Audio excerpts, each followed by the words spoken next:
પાંડેસરા તથા ભેસ્તાન વિસ્તારમાં ડોક્ટરના પ્રિસ્ક્રિપ્શન વગર નશાકારક સિરપનું વેચાણ કરતા મેડિકલ સ્ટોર ઉપર ફૂડ એન્ડ ડ્રગ્સ વિભાગને સાથે રાખી કાર્યવાહી કરતી સુરત શહેર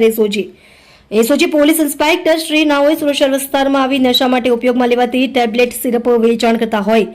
તેવા મેડિકલ સ્ટોર્સ ઉપર વોચ રાખવા માટે એસઓજીની અલગ અલગ ટીમો બનાવવામાં આવેલ. તે દરમિયાન એસઓજીના પીએસઆઈ RM સોલંકી નાઓની ટીમના હેડ કોન્સ્ટેબલ મહિપાલ માધુભાઈ તથા હેડ કોન્સ્ટેબલ રાજુભાઈ ભીમાભાઈ નાઓને મળેલ બાતમી હકીકતના આધારે Anshika medical and general store plot number 23 Gitanagar 1 Terenam road Bamroli road Pandesara Surat ખાતે ડ્રગ્સ ઇન્સ્પેક્ટર શ્રી ગયાપ્રસાદ ઉપાધ્યાય સાહેબ નાઓને સાથે રાખીને મેડિકલ સ્ટોર ઉપર ટ્રેપ ગોઠવી ડમી ગ્રાહકને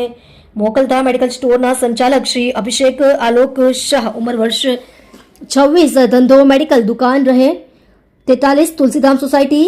કીર્તિનગરની બાજુમાં મિલન પોઈન્ટ પાંડેસરા સુરતવાળા કોઈપણ જાતના ડોક્ટરના પ્રિસ્ક્રિપ્શન વગર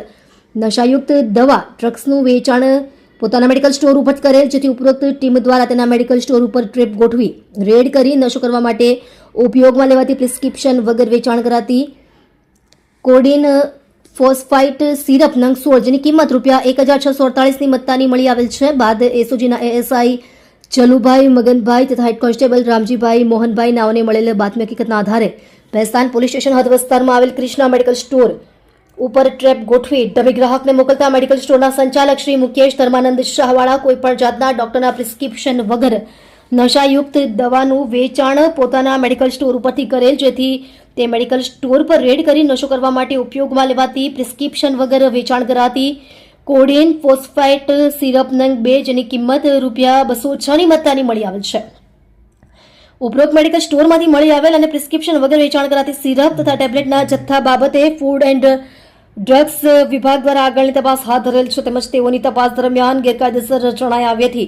મેડિકલ સ્ટોરના લાયસન્સ ધારક તથા સંચાલક વિરુદ્ધ કાયદેસરની કાર્યવાહી હાથ ધરવામાં આવનાર છે. તમે જોઈ રહ્યા છો DNY ન્યૂઝ ચેનલ રમન કૌરની સાથે.